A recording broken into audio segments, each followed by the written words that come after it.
What's going on, LFG fan? Welcome back to another episode of the LFG Podcast, your favorite podcast for anything and everything pop culture. My name is Jet, alongside John and J-Mag. We got a great episode for you guys today. We're going to be talking about the Golden Globes that aired yesterday. I actually did watch the whole show. Oh, shit. I forgot about it completely. No. That's all right. That's all right. We went over it together. We're going to go over it together. I'll give my thoughts and opinions on the show as a whole. We actually been doing a pretty good job watching award shows for the past week, at least, you know, if one of us can get to it. So we'll do a recap of the Golden Globes in case you guys missed it as well. And then we're going to be looking at 2025 and 2026 movies coming out in both years. We got our resident horror fanatic, obviously, in John, so he'll be going over the horror movies, and me and J-Mac will tackle every fucking thing else. And then we'll get to what we watched this week. I got a ton. I got some fun ones. I got some fun ones that I cannot wait to talk about. Obviously, we'll get to the regulars that we've been going through: Creature Commandos and Silo. But yeah, that is the slate for today. And LFG, of course, starts with the news. So, John, new year, new McDonald's, anything from McDonald's this year, or so far, I should say. The strawberry and cream pies are back. Oh, hell yeah. Those are my favorite. Yeah, those are my favorite. Those are nice. Right. Those are great. I think those are the ones that Andrea. Are those the ones that they weren't gone that long, right? Not really. I don't remember. I feel like it's been a while. Yeah. I don't know. She like seasonal, man. Well, okay. She was going crazy over one of them, and I don't know what fruit it. What are them fruits? One of the fruits. Those are the best. So go stock up on those. Those are fire. Hell yeah, my favorite. You know, McDonald's just be rotating in those good pies, man. We just came off the holiday pie. Before that, it was the pumpkin pie. Like, bro, we're good. Those are pumpkin pie. I missed that one. Pumpkin regular and pumpkin and cream pie. Yeah, pumpkin. Oh, I didn't even know the regular one. Yeah. I missed that. Were they good? Yeah, those are always good. Well, yeah, damn right. Fresh up the fucking oven. Oh yeah. Hell yeah. Well, there you go. Look out for that strawberries and cream pie coming to McDonald's pretty soon. Let us know if you picked one up. Moving straight into the news here, though. Let's start off with some streaming news. Americans spent 23% less on streaming services in 2024. So they cut their budget back. They cut their bills back, probably because of bullshit, you know. So that's honestly interesting because thinking about it, I don't think we watched a lot, to be honest. Yeah, I mean, as people, or wasn't like hype shows that came out this year really.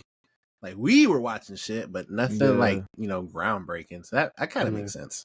Yeah, it makes sense. And then all that password sharing and, have to be on the same IP and people are fed up with that shit. So, arg. Yeah. We always talk about the negative in the gaming industry, and I thought this was pretty cool. Pretty cool gifting ideas, or not ideas, pretty good gift that they gave to their employees. Stellar Blade Studio Shift Up has gifted all its employees a PS5 Pro and a 3.4K as an end-of-year bonus. That's pretty dope. That's pretty cool. Brand new PS5. Why that number? Yeah, I don't know. That's a weird number. It's like, why not round up, round down? Yeah. I don't know. Maybe in the middle, 3.5. I don't know. All right. Budgets, I guess. That's awesome, though. That's awesome. Yeah, that's cool. Yeah, that is cool. That is dope. Brand new PS5s and a good bonus to go with it. So, that's dope. Good on them. Tom Holland says he recently stopped a fight between two men in a grocery store. One of them recognized me. You could see the wheels turning like, I'm really angry, but Spider-Man is telling me to calm down. So he's out there really being that neighborhood Spider-Man, man. Like that friendly neighborhood Spider-Man is stopping fights as Tom Holland. That's kind of crazy. That's funny. Yeah, that's fucking hilarious. Yeah, wow. That's wild. That is wild. So that's crazy. You ever about to fight, look around and see if Tom Holland's going to stop you. Do it. Don't fight. Spider-Man. Dune 2 was the highest rated film of 2024 on IMDb.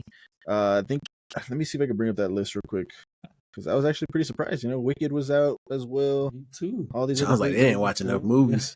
Right. They didn't watch them all. I'll see if I can get those at the end of the show if they are not already in here. And my phone does some weird shit where I can't organize it, so maybe they're in here. We'll see. Jed had brought us that Fandango top 20 or top 10 most anticipated for 2025. IMDb did one as well, and look at that, number one over here on IMDb is Superman. So they got a little bit, they got a higher. I think it was number 10, right, on Fandango. So that was kind of crazy. So I think 9 actually. Was it 9? Oh, okay. I think it was 9. So way to move up there. And then number 2, you got 28 Years Later. Number 3, Fantastic Four: First Steps. Number 4, How to Train Your Dragon. Number 5, Thunderbolts. Number 6, Captain America: Brave New World. That was your number 1 from Fandango. Number 7, Snow White. At number 8, Jurassic World: Rebirth. And at number 9, a Minecraft movie. Number 10, Mission Impossible: The Final Reckoning. So I'm gonna stand 10 toes down, but I was telling a whole bunch of people I have a TikTok on it. It's not deleted. You can go look at it right now. Where I was telling people, Fantastic Four: First Steps is going to make more money than Superman, and I'm still, like I said, I'm gonna still stand 10 toes on it. But I would be lying if I said I'm not scared, but like more cause to be like, a little nervous. Yeah, that's a little nervous. Look, they got their trailer out, and it was obviously a huge success. I would say in the eyes of most people. Yeah. But before whatever you're about to say, I will say because obviously TikTok is probably going to get banned. Just looking like. Well, that guy, if you come to LFG on YouTube, I will, obviously apologize that I got that wrong because that's crazy. But yeah, all I was gonna say is that's the safe bet is Fantastic Four. Like, it's Marvel. People know what's gonna happen there. You got Pedro in there. You got a great cast in there. It's Fantastic Four, first time showing up in the MCU. That's gonna be the safe bet for sure. They also said that about Mufasa and Sonic. It was going to beat Sonic 3 out in the box office, and that did not happen whatsoever. Safe money was on Mufasa as well. Like, it was the first one made $1 billion. So I don't know. We'll see. We'll see what Superman ends up doing versus the Fantastic Four versus box office wise. So stay tuned on that. A Master Chief and Doomslayer crossover episode was pitched for Secret Level, but Microsoft said, nah. Damn, that's unfortunate because they look like they go together, bro. Like, they ready to do that. That would have been an awesome episode of Secret Level for sure. Shit, whenever Jet throws on that Master Chief, I'll from time to time throw on that Doomslayer in Fortnite. And it just matches. I don't know. It just goes well together. So that would have been cool to see. Hopefully they do that in season 2. That's exactly where I was going. It's not a missed opportunity yet. Yeah, there's still room. We'll see. That's crazy. There you go. Here's the top 4. Dune 2. Dune 2 was at 8.5.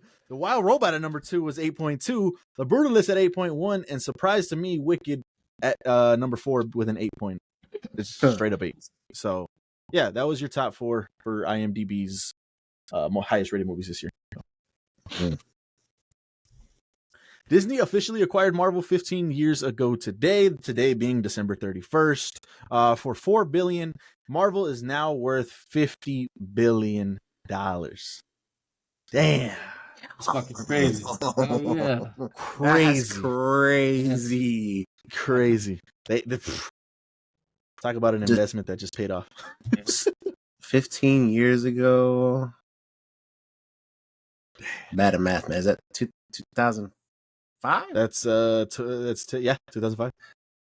No. So they didn't. Obviously, the MCU wasn't established. So obviously, you're just acquiring, nothing really.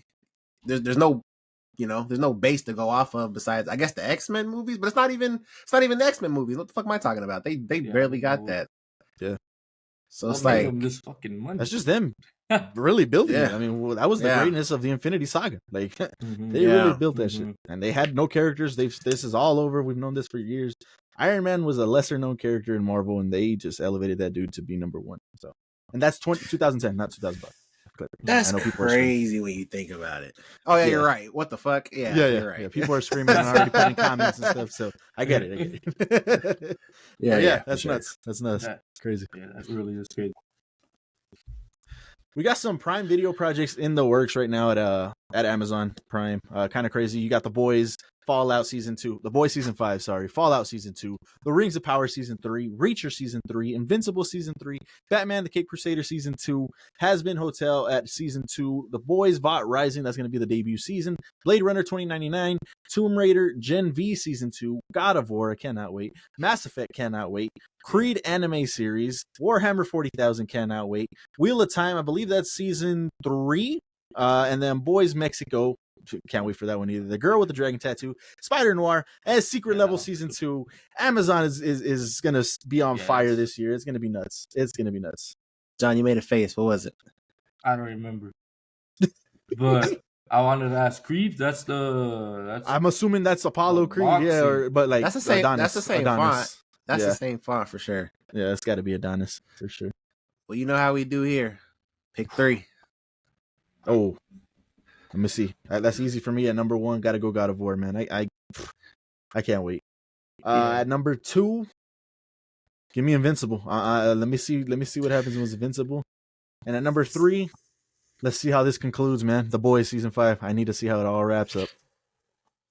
Oh man. Go ahead, John. Yeah, that would be God of War, Spider Noir. Okay. I never played Mass Effect, but I know that shit would be a crazy story. That's got to be crazy. Yeah. That's gonna be crazy. Yeah.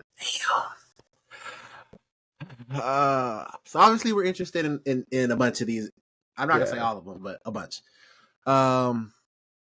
It's so tough. There being 3-4 different boys shows here. Yeah. That they're going crazy in that universe.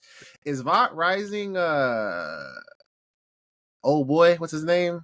Is that I forgot. Soldier Boy? I think it was actually, yeah, Soldier Boy and Stormfront. Yeah, I think it was that one. Oh man. Yep. I think I got God of War number 1. Same as you guys. That's Spider Noir, bro. This shit is tough. That's tough. That is tough. I am super invested in that Boys Season 5. So I'll go that number 2. I don't know about the greatness of Secret Level. I know people love Secret Level. I still have to check that one out.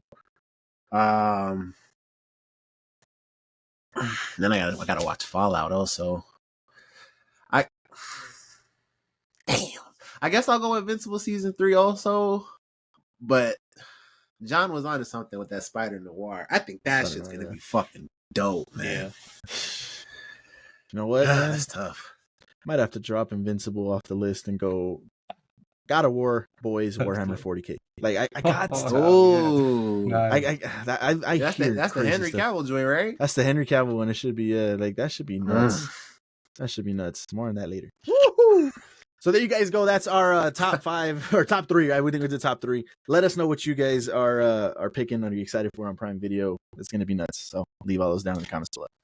Tom Holland knows when he will retire from acting. He says, "When I have kids, you will not see me in movies anymore. Golf and dad, I will just disappear off the face of the earth." Oh, he's one of those. Yeah. So. But then now the next question is, we've seen that a couple times. Kids? Yeah. They were saying the same thing about Sorry, what were you saying? Nah, we've seen that a couple times in our friend group, man. People have kids and we don't hear from them. They're gone. That's happened a couple times in our own friend group. So yeah. I was gonna say he's gonna pull the Jokic. People say that same thing is gonna happen to Jokic. When he retires, we're not gonna hear from him ever again. Mm-hmm. But I guess I'll say it now because I had it in the news. But him and Zendaya got engaged. I don't know if they got engaged today or when that was. But the news came out that they got engaged. So shout out to them. That's dope. That nice. Family might be coming sooner than later. Squid Game Season 3 reportedly releases June 27th. This came about because the Korean Netflix YouTube channel released something. They took it down pretty quick, but they had released something that said a date on it, and they took it down. Apparently that date is June 27th, so not that long of a wait at all. So. It's pretty good. It's pretty good. At least it's not the end of the year. Yeah. I was hoping sometime in like March, maybe something like that, but that's all right. It's not terrible. Only 6 months away. So. We got a whole review on the channel. Check that out now. Yep. Bill Skarsgård was asked about DC. He would be down to play Batman, Joker, or both. Kind of crazy. I don't know how that would work, but hey, I'm for it. Thinks he could play a fucking cool Joker. Says Heath Ledger's Joker is the greatest ever, and shuts down rumor he was in talks to play Lex Luthor in Superman. So he's all on board to come and play for the DC. That's dope, man. Yeah, he is a phenomenal actor. He does phenomenal with prosthetics, and we know him as Pennywise, and he did fantastic in Nosferatu. So, because even like his face, like some of that shit's just his face. This is how he does his fucking weird shit. I'm looking at his face. He looks like a good Joker, honestly. Like I can see it. Absolutely. Yeah. Staying on Bill Skarsgård, he also says, "Welcome to Derry will feature a hardcore Pennywise. It was fun. God. I enjoyed it more than I thought I would, and there are parts of it where we got to explore sides of Pennywise that we haven't seen. There's some cool stuff in there. I'm excited for people to watch." Yeah, I'm excited to watch this as well. This is kind of crazy. So, can't wait for that one. I wonder what the budget on that show is compared to like both movies. Yeah, well, maybe I'll bring that up later. And stay tuned for the final thoughts. This one's kind of crazy. This one I just told today. Squid Game creator praises T.O.P.'s performance in the series. T.O.P. is, for our audio listeners, is the guy that played Thanos in Squid Game. He was pretty cool. The actor has been blackballed for 9 years in the Korean entertainment industry after he was arrested for smoking weed in his house. He portrays a character that's a rapper and also someone who is on drugs. I feel that it took him a lot of guts, especially someone who shares a lot of similarities. That was the creator's taking on that stuff. Kind of crazy. That is nuts, man. Smoking weed in his own house. Obviously, there's different rules, different parts of the country. Yeah, that's the whole thing in and of itself. Yeah. that's crazy. Yeah. Obviously, like you said, different country, their rules. That's crazy. Yeah, that's wild. So he took a chance on him, and it worked out. He was a great character in season 2, 3. Yeah. 2. So. I would love to hear him speak about it. That's interesting. Yeah. Shogun showrunners reveal that season 2 writers' room ends in 6 weeks. The story is largely original, but will adapt unused characters and details from the book. Wow. We'll see. I mean, I'm all for it. I'm good. But if there's source material and they're kind of like not really using some of it or a portion of it, I don't know how much. We'll see how that works. Like I said, either way, I don't know anything about the book anyway, so maybe it won't affect me. For book readers, definitely let us know when you guys watch this what the changes are and if you guys liked it. For sure. The Penguin showrunner Lauren LaFranc confirms Dr. Julian Rush is not the Scarecrow. This came up a while ago in our news, and the glove and the mask was on his desk in one of the episodes, and we have seen that. Well, he is not Scarecrow, but perhaps he was his doctor or something to that effect. So, wow, kind of crazy. That's crazy. R.L. Stein says 3 more Fear Street films are in the works at Netflix. Damn. That's crazy. That's a lot. So wow, those were great movies. I think we watched them all here, and 3 more on the way. Netflix. I wonder if they're gonna be because the first 3 were a trilogy. So I wonder if this is also going to be a trilogy, or if they just have plans to make 3 more movies. Because it originally came out that they wanted to do a connected universe. So I don't know how far this is going to go into that. But yeah, I mean, those first 3 movies were good. So for sure, make more. Some news on some Creature Commandos here. James Gunn confirms the finale of Creature Commandos has a post-credit scene. Of course it does, James. Of course it does. Don't leave. Don't go anywhere. Don't hit back, because I usually do that too in the credits. There's something at the end, so we'll see what it is. I don't know. I don't want to get too hyped about it, or don't put too much hype. It's probably just something funny or something. But if not, and there's off chance that it connects to the next project somehow, some way, that'll be cool. But either way, don't skip it. He says that Hans Zimmer is the greatest film composer of all time. Trust him. I don't know. If he says it, I'm going to believe it. Yep, I agree. There's great composers out there, legendary composers out there. Hans is definitely amongst them. So, for sure. And it's crazy because I was we watched I was gonna say Christmas Carol. It's not a Christmas Carol. Home Alone. I don't know why I was thinking of Christmas Carol. We watched Home Alone not too long ago, and I had no idea John Williams did that fucking movie. His name came across the beginning, and I was like, "Oh, damn!" So I actually paid attention to the score, and that shit is that shit is one of the ones. And so I was going through composers and I was looking at a bunch of them. I was looking at him, what Hans has done, Ludwig. I was looking at a bunch of them. And that could be an interesting thing that we do on here, going through, because obviously we have to listen to those scores, but just going off of, the movies and different things like that could be really dope. But we did the director battles, and it's been a while since we've done a director battle, but hey, a little we still have composer to do those, battle? Yeah, I'm down for a composer battle. That'll be cool. So, to all the people that are into the score, hit that subscribe button, LFG. Sticking with that, supposedly Dune 4 is reportedly in development at Warner Bros. As we had already talked about, Denis has stated that he will not return after Dune Messiah. Yeah.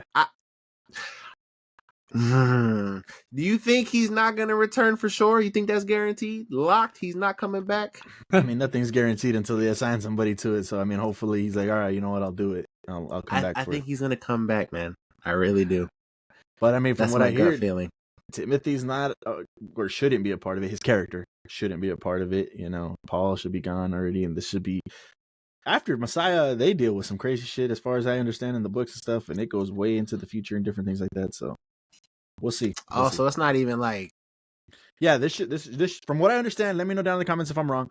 It should be the first two that we've seen, and then Messiah. That's that trilogy, and then it moves on to a different type of things. Like fast forward. Oh. So maybe that's why he's kind of like, yeah, let me let somebody else handle the next chapters.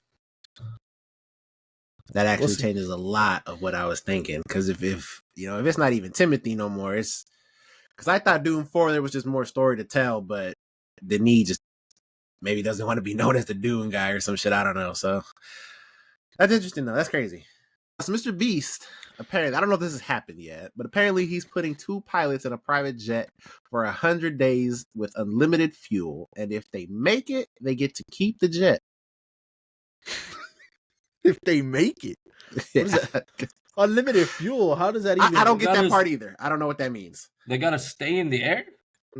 I would imagine, and this is shit I've only seen in movies, so I have no idea if this is real life, type of shit. Yeah, they do refills and shit. I think they even did that in Top Gun, or maybe not Top Gun, some other shit. But I saw, but they get up to the jet and they fill it up with another jet and they give them gas and they just keep going. So I don't know if that's real world. Let me know if you guys are in aviation and know this type of shit. Right. But that's kind of crazy. And if they don't make it, they just crash and like, what? You guys got parachutes ready to go and jump out? Like, that's wild. I don't know. That's how that is. That's a fire ass idea. 100 days is crazy though. 100 days is fucking crazy. Just to stay in the air. Yeah, 100 days is crazy. And they're like, how much fuel is that gonna cost? Like, god damn. Like 10 days is fucking crazy already. That jet better be completely, maintenance, serviced, ready to go. Not brand new pieces on that shit and everything. Because 100 days without coming down, that's kind of wild. If that's the way that works, that's kind of wild. Right. That's how it would have to be. And then, like, is it even worth it to just like keep a jet? Like, you get a jet, is that enough? 100 days in the air? What am I supposed to do with the jet after the fact? Sell it? I mean, there's 2 of them. I guess I don't know. Hey, you take it this week, I'll take it next week. No shit. What the fuck? It's not even 2 separate. I guess never mind. This hasn't happened yet because they would have to film 100 days of fucking them being in the air. But yeah, right. So I guess we'll see what happens with this. But yeah, that Mr. Beast always pushing the fucking boundaries. That shit is crazy. So this is what J-Mac was talking about with the Korean Netflix accidentally releasing the date. It's kind of hard to see, but they kind of put it right here, 6 and then 27. So that's what everybody was talking about. Yeah, it's crazy. I don't know how these things get approved. Like, nobody looked over it. I guess that guy just hit publish. Yeah. But yeah, pretty crazy. So this is from Silo Series. He had an exciting update. He said the 10th episode of Silo Season 2 is titled Into the Fire. It has a runtime of 60 minutes and is packed with major surprises. Rebecca Ferguson describes it as one of the most perfect conclusions in television history. Obviously, just her opinion, but do with that as you will. Showrunner Graham Yost teased the finale, hinting that it will have a similar feel to the ending of the first book, Wool, but with a twist. He's quoted as saying, in a slightly different way, but yes, to a degree, there's a big surprise at the end of the season, and that's all I'll say. Man, I'm excited. That is awesome. Damn, I can't wait. I can't. What are we on? 8? 9? We got 2 left. I think there's 2 left. Obviously, we'll get into that later. I'll probably just put these 2 videos together, or this part of the video and then that. It'll be our little segue into talking about Silo later on. But yeah, this is crazy. I can't wait. Episode 10. Apparently get locked the fuck in. I don't know nothing about the book, man. So you book readers are in for a treat and be like, "Oh my god, wow, that's gonna be crazy." So don't comment nothing and don't spoil nothing and anything. A full hour. Yeah, full hour. Can't wait. GTA 6 is predicted to reach 3.2 billion in sales in the game's first year. It is projected to make 1 billion alone in pre-orders. Wow, that's the most outlandish shit I've ever heard in like projections, money. Yeah, that's crazy. That's 1 billion in pre-orders. Wow. Like, that's not counting, Christmas, when Christmas comes around and all those people that, have to wait for that, kids and whatnot. 1 billion in pre-orders is insane. Yeah, that's crazy, man. And that's just in sales. That's not even whatever they're going to add into the game itself. The shark cards. Yeah, all that shit. Like, Rockstar is rich. Filthy. Filthy rich. It's crazy.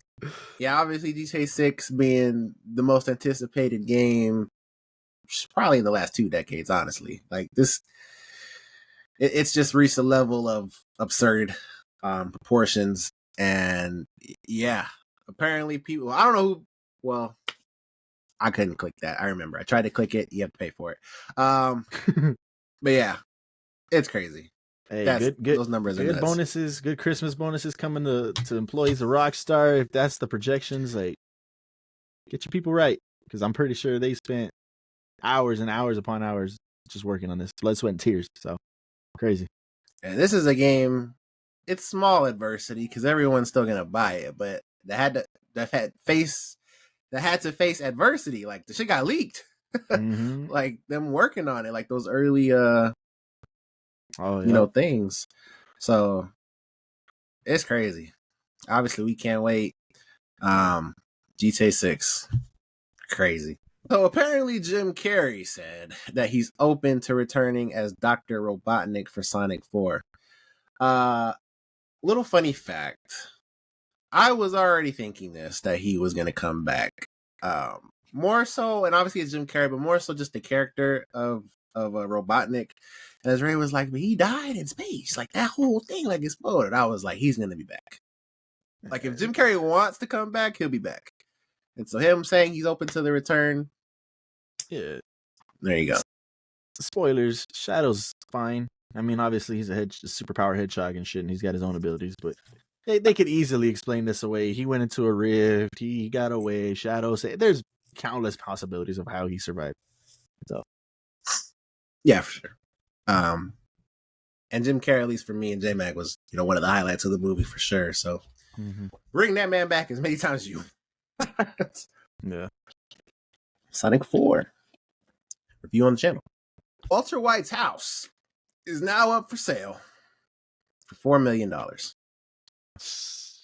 is not a $4 million home. Obviously, it being Walter White's house, that's where the value comes from. But they under this tweet was like the floor plan of the house. Because obviously watching it through the show, you can only see the angles that they show you one part at a time. But yeah, that is not a $4 million house. So you got to be a mega fan or just bored with your money, and you have that money to do that, because there's just no fucking way. Crazy.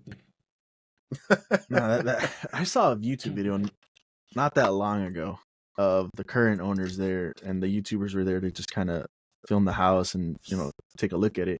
Yeah. And apparently the lady that owns that house just gets bombarded every day with people Mm. coming over wanting to see the house. So she, rightfully so, is just pissed off all the time and yelling at motherfucker like, "Get the fuck away from here!" But that they let the YouTubers in and they got to see the house and stuff like that. But yeah, that's kind of crazy. It's kind of wild. So whoever buys that house, you expect visitors every day. No, yeah. Set stalkers. That's crazy. Let us know if you had $4 million, would you buy Walter White's house? So the creator of Minecraft, Notch, announced a spiritual successor to Minecraft.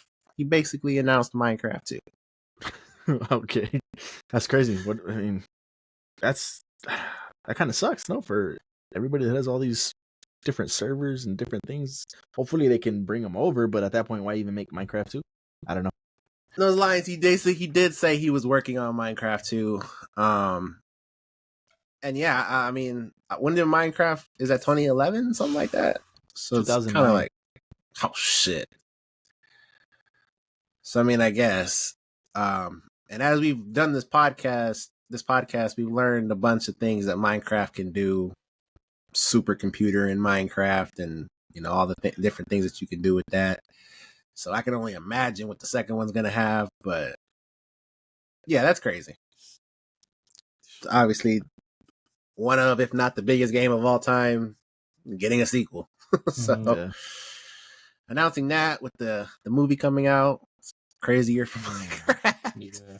So That'll be out It's right cool. alongside GTA 6. I think that would be the only thing that could put up a fight against GTA 6. Yo, That'd be a Minecraft crazy. 2, that'd be insane. Wow. That'd be crazy. We got the top 10 most anticipated TV series of 2025 as voted by IMDb users. Number 1, well, I'll go number 10. Number 10, Ironheart. Number 9, El Turco. Number 8, NCIS, Tony and Ziva. Number 7, Your Friendly Neighborhood Spider-Man, coming out January 29th. Number 6, American Primeval. Number 5, A Knight of the Seven Kingdoms. That is a Game of Thrones show. Yep. Game of Thrones spinoff. We got number 4, Suits LA. Number 3, It, Welcome to Derry. Number 2, Alien Earth. And number 1, Daredevil Born Again. That's kind of crazy. Most anticipated being Daredevil. I mean, I'm there too. I don't know if that's my number 1, but that's up there. It's a great list, though. It is a great list. I don't know. That Alien Earth. Yeah, hell yeah. I can't wait for that shit. Yeah, that is a great list. I'm not. I've never seen those movies, but well, is that gonna work as a TV series? I think it would. Yeah. Better? You think better? Yeah, I think. Yeah. I don't know if it'll be better or work better than the movies, but I think it'll be fine. True. I think it's gonna be pretty good. Yeah. Solid. Let us know if you have a problem with the list. If you see something that you like here that's too low. But yeah, Ironheart fans, let us know what you think. In case you didn't know, you should know because you listen to LFG. Jason Momoa got casted as Lobo in the DCU, and he already has his script. He took a picture of him smoking a cigar, reading Supergirl, Woman of Tomorrow. Yeah, and for our audio listeners, on the script, it literally says, "For Lobo's eyes only." So Dang. That's crazy. Honestly, the more I hear about this Supergirl movie, I'm pretty like, I'll say I'm more intrigued because apparently this story is dark. Yeah. I'm excited for it. I can't wait for it. It'll be good. So yeah, like I said, Jason Momoa has a script, and that movie is coming along. Can't say that for all DC projects right now, but that one moving forward. Apparently, a new Punisher show is reportedly in development at Marvel Studios. And in case you didn't know, the Punisher will be in Daredevil Born Again. I'm sure a lot of people saw this coming. He is one of the more beloved Marvel characters, that being Frank Castle. So, yeah, I can't wait for this. That Punisher show was amazing.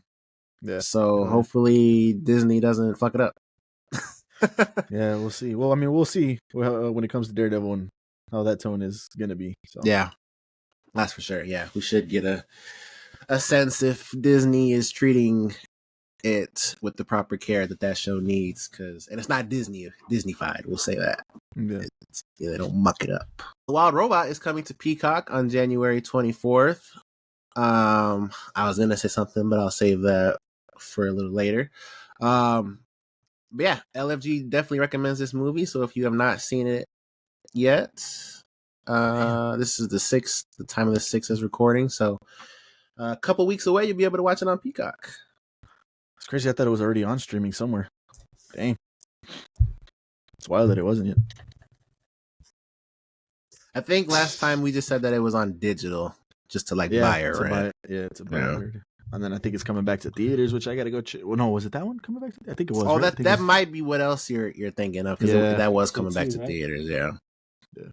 So however you can go see it. I obviously recommend the theaters. It's worth watching in theaters. It's that good of a movie. So yeah, however you can see it, go see it if you haven't, or watch it again. This is what I was talking about earlier. Tom Holland and Zendaya are officially engaged. Again, shout out to them. That is super dope. I actually do remember why I put this in here. I saw this and I was just thinking about Shameik Moore, man. That guy, poor guy. And thinking about it now, every other Spider-Man actor has been with their co-star. Toby was with Kristen for a little bit, or Kirsten Dunst. Andrew was with Emma for a little bit, and obviously Tom Gosden. He's literally the only one, and he tried too much, obviously, but that's crazy. He's gonna do his own thing. That's why. Yeah, all right. Yeah, man. Shameik Moore. Josh Brolin liked the fan cast of him as Darkseid. This indirectly confirms he is indeed in negotiations with DC Studios, because that report came out, I think it was last week, that he was having talks with them. I wasn't sure if that report was real, so I didn't bring it up. But yeah, and I don't know if this confirms it, but it is interesting that he liked it.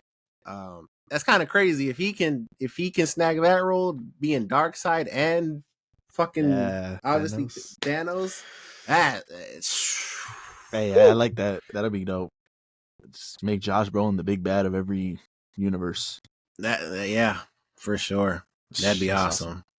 So, obviously we're fan casting, but hey, give it a shot. Fuck it. PlayStation took a survey, and it was determined that PS5 users are evenly divided over turning their console off or putting it in rest mode. It was literally a 50-50 split.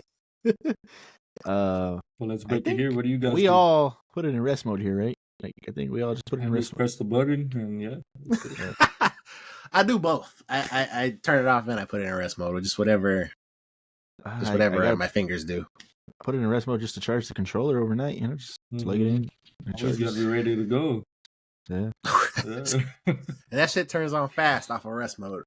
Mm-hmm. Yeah. That shit picks up everything. So yeah, I thought that was interesting. Little fun fact. But that is the LFG news. So there you guys go. As per LFG rules, go ahead and hit that like button if you heard something you didn't already know about. And if you did, like I said, you must hit the like button. That's our only rule here. Much appreciated if you want to hit it. But moving on to our first topic here, we're going to do our Golden Globes recap here. So I have no idea what went down in the Golden Globes. Jet does. John doesn't. So let's go over it together and let's see what the winners were. So for actress in a musical or comedy, Demi Moore won for The Substance. Obviously that was a stacked. Wow, yeah. That was some stacked nominees right there. We had Zendaya and Challengers, Cynthia Erivo and Wicked. It's kind of crazy. This Amelia Perez movie. I was watching some TikToks about it, and one person that I do actually trust a lot with their movie opinions, they were saying that I guess they feel like the Academy's kind of tone deaf a little bit in that regard, because the movie wasn't necessarily received positively, and they were kind of making it seem like it was. So that movie is kind of just a little controversial, I guess, but that's neither here nor there. I just wanted to put that in there. But yeah, Demi Moore, She won for The Substance. It was crazy. Demi Moore, she was literally, her speech was insane. Because she was talking about how she's been acting for 45 years and she's never won anything. She's not won a single award ever. So, and she almost gave up on acting because of it. not necessarily because she hasn't won an award, but just she felt like she was never really recognized. So, and she gave a heartfelt speech. They put the camera on her daughter back at home. They were having a little watch party, and they went crazy when she won. So, that was really cool to see. But yeah, Demi Moore for The Substance. Wow, beating out Cynthia. Kind of crazy. Just off of your account of the Wicked. Why? Yeah. So then we'll move to drama and a motion picture. The Brutalist one. Obviously beat out Doom Part 2. Conclave. Conclave, I don't think won a whole lot. And obviously a complete unknown. So some good movies there, obviously. I haven't seen The Brutalist. I still want to watch that movie. I want to see what that one's about. But yeah, shout out to The Brutalist. So then we got actress in a drama motion picture. This was absolutely stacked. Like when they said this, I didn't know who the hell was gonna win. I mean, we got people like Angelina Jolie, Tilda Swinton, Kate Winslet, Nicole Kidman, Pamela Anderson. Like I was like, woof, that shit is crazy. And for Fernanda Torres to win, and I'm still hearing a movie that, if I'm not mistaken, it wasn't made here. So like for her to win that was like super huge. So shout out to her. That was pretty dope. But yeah, she that's a lot of household names right there. Yeah, she beat out some stat competition. So shout out to her again. Ted Danson won the Carol Burnett Award. I'm not really sure what that one is. Viola Davis won the female version of that. So shout out to them. Viola Davis, I believe she presented an award and she came out on stage. So that was pretty cool. I'll go back. It's not gonna do that. So for musical or comedy motion picture, Emilia Perez won that one. I think, if I'm not mistaken, Emilia Perez had a pretty good night. And that goes back to what people were saying. But that one beat out The Substance, Wicked, Challengers, Anora. So we'll see how that translates. Obviously, we're at the start of award season. We'll see what that does. But yeah, that one won musical or comedy motion picture. So here's where Wicked did win. They won the cinematic and box office achievement. Obviously, a lot of these are stacked, but this one, I mean, Beetlejuice, Gladiator 2, Inside Out 2, you know what that did money-wise. The Wild Robot, Alien Romulus, Deadpool Wolverine, Twisters. I mean, we got box office like hitters. Yeah. So man, I would have figured Inside Out 2 would have won that one. But yeah, that's it's kind of interesting. I don't know, what all really goes into that award there, but voters? Nah. No, it's a panel for sure. Yeah. The Academy. Yeah, it is crazy. Moving to drama TV series, we got Shogun. That was a good one. Beat out Squid Game, Slow Horses, Mr. and Mrs. Smith, The Day of the Jackal, The Diplomat. And I think deserved. Shout out to Shogun. I think that's deserved for sure. Yeah, for sure. So we got supporting actress in a motion picture. This was Zoe Saldana. This was the first award of the night, and her acceptance speech, she was going crazy. Like I guess she has like anxiety, and so she was just kind of all over the place a little bit. It was, like I said, it was literally the first award of the night, and she was just all over the place with what she was saying. And they were playing, you know how award shows do, they were playing the music, and she was like, no, wait. Like, she was trying to get everything that she had to get out. So she was going hard. But she won for Emilia Perez. Again, another stacked award here. Ariana Grande and Wicked, Selena Gomez, Isabella Rossellini, Margaret Qualley, and Felicity Jones too in The Brutalist.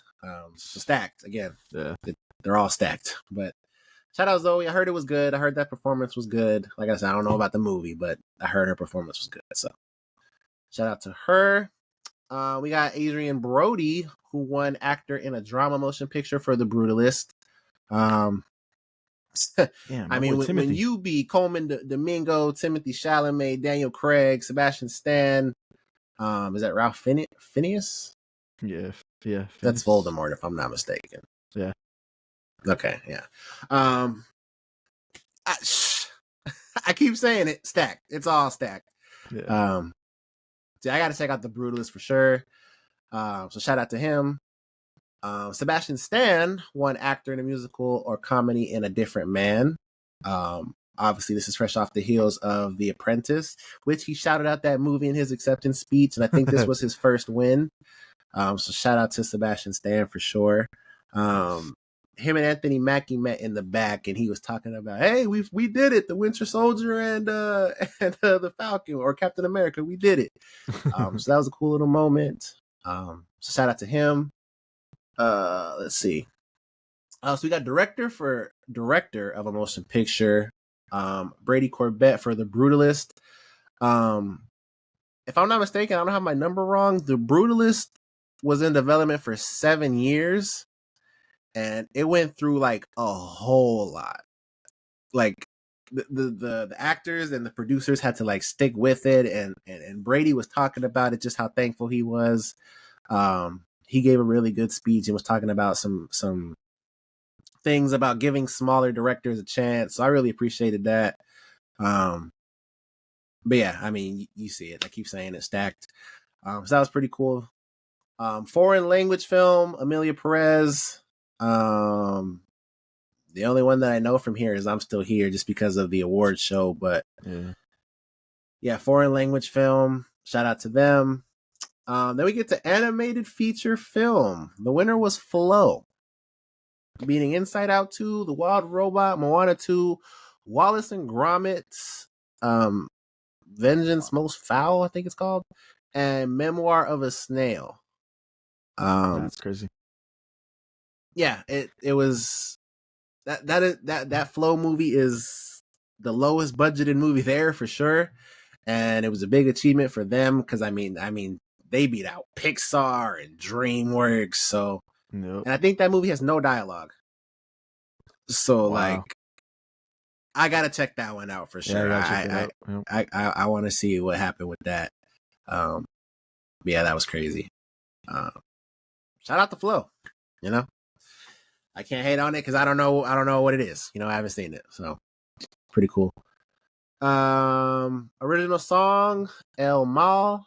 I mean, they beat out Miley Cyrus, Luca G, Camille. So shout out to them. Supporting actor in a motion picture, Kieran Culkin in A Real Pain. Edward Norton, Denzel, Jeremy Strong, Guy Pearce. Wow. So some names up there. So shout out to him. Screenplay of a motion picture went to Conclave. I believe that was Conclave's only win. I think so. But it's like the same movies over and over again, so you got to feel like, you know, they went to different things. Original score went to Challengers. That was Dune. Nah, I'm just kidding. Nah, Challengers had a good score though too. I don't remember the Wild Robot score like that. I didn't either, and I was kind of mad about it. I wasn't really paying attention to the score when I was watching. I'm sure it's good though. Yeah. Obviously Challengers beat out some big movies. When it was going, because I agree, Challengers did have a good score, but I was just thinking in my head, like, man, this shit playing that same fucking music over and over again. They loved it. Hell yeah. But shout out to Challengers. Then we got musical or comedy TV series with Hacks taking that one out. Sorry. Beating out The Bear, Only Murders in the Building, The Gentleman, Nobody Wants This, and Abbott Elementary. Yeah, Hacks is good. So I mean, can't deny that. Because I mean, it won last year too for I think the Emmys, right? I think it was the Emmys. So yeah, I think so. Yep. So yeah, it's a good show. It's a great show. So yeah, hell yeah. Shout out to Hacks. Then we got actress in a drama TV series, Anna Sawai, Mm-hmm. won for her performance in Shogun. I mean, Kathy Bates, Emma Darcy, Maya Erskine, Carrie Russell, Keira Knightley. She was stunned that she won. She did phenomenal. Yeah, So, for sure. deserved. So I was happy for her. And I'll get into that a little bit later about more I want to say about that. But then we got stand-up comedy on television. Ali Wong won for her special Single Lady. This one just, it's kind of whatever. But she did have a good speech. She brought her friend there who was really supportive of her. So that was cool to see. But I mean, shit. Jamie Foxx, Adam Sandler, Nikki Glaze. I mean, she beat out some names. So I don't know how good her special is, but shout out to her for that. Then we got miniseries or TV film. Baby Reindeer won that one. I did watch Baby Reindeer. That show's intense, and it explores a lot of themes. And I think because he's the main actor, and I think Andrea told me that like he's in charge of a lot of it. Like it's his show, his story. So he gave a really heartfelt speech when he won, really talking about the importance of stories and telling these stories on camera through movies and television. So that was really cool. But I mean, Monsters, that Monsters, I want to watch. Not that I want to watch that one, but I've heard nothing but good things about that one. The Penguin, obviously, True Detective. So that one beat out some names too. So shout out to them. Actress in a mini series. Oh, gotta go back. Can I see the full name? No. We'll just do actress in a mini series. Jodie Foster won for her role in True Detective Night Country. If I'm not mistaken, this is the only award that like I was like, I was kind of mad about just for Christine. Yeah. I feel like she should have won. Like that performance was like groundbreaking in my personal opinion. Yep. Not to like discredit anybody here. There's obviously amazing actresses here, but yeah, I was pulling for Christine, and that one hurt. But shout out Jodie Foster. Obviously, she's been in this game a long time, and I'm sure her role in True Detective was amazing. But yeah, that one hurt. We got actress in the musical or comedy Jean Smart in Hacks. I was super happy. That's who I wanted to win, and that's who won it. I love Jean Smart, and I think I've said that on this podcast. Yeah, she's awesome. Yeah, she did great. She beat out some names. Yep. Stacked again. Then we got actor in a drama TV series Hiroyuki Sanada for his role in Shogun. Yeah, deserved. That's another stacked one. That's crazy. No, yeah, he deserves that one too. I mean, yeah. Yeah. And we just keep going with more deserved. We got actor in a miniseries, a motion picture. Colin Farrell won for his role in The Penguin. Damn, Kristen.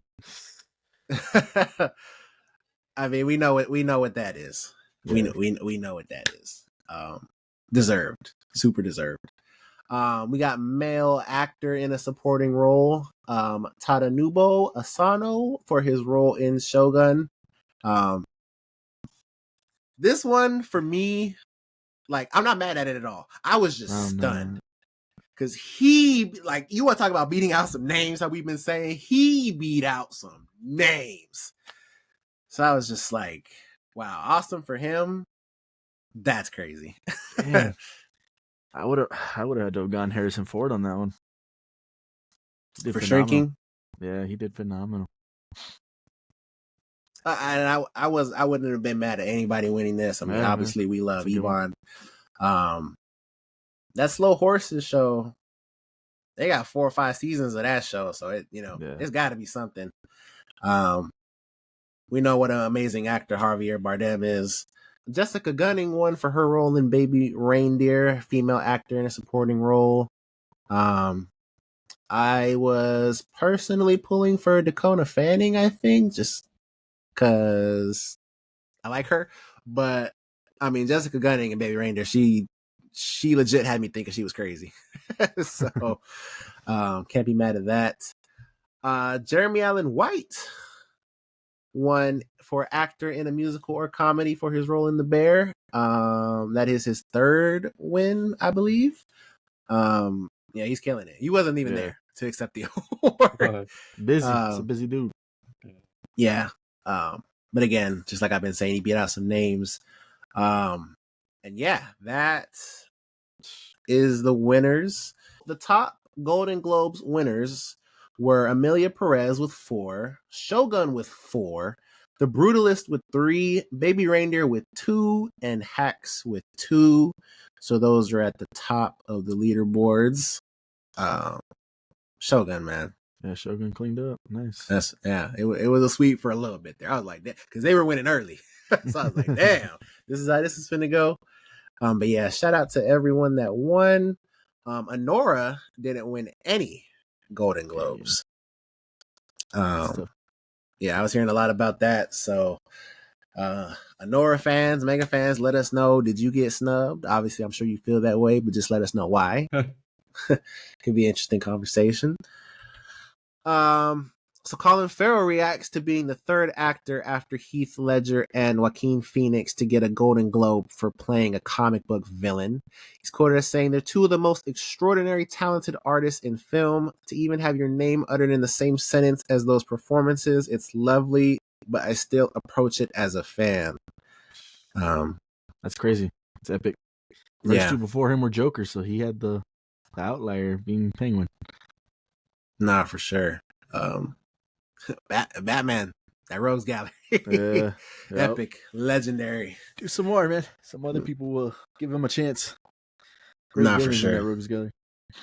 Shout out to Colin Farrell again on his win. His speech was also a really good one, so that was really dope.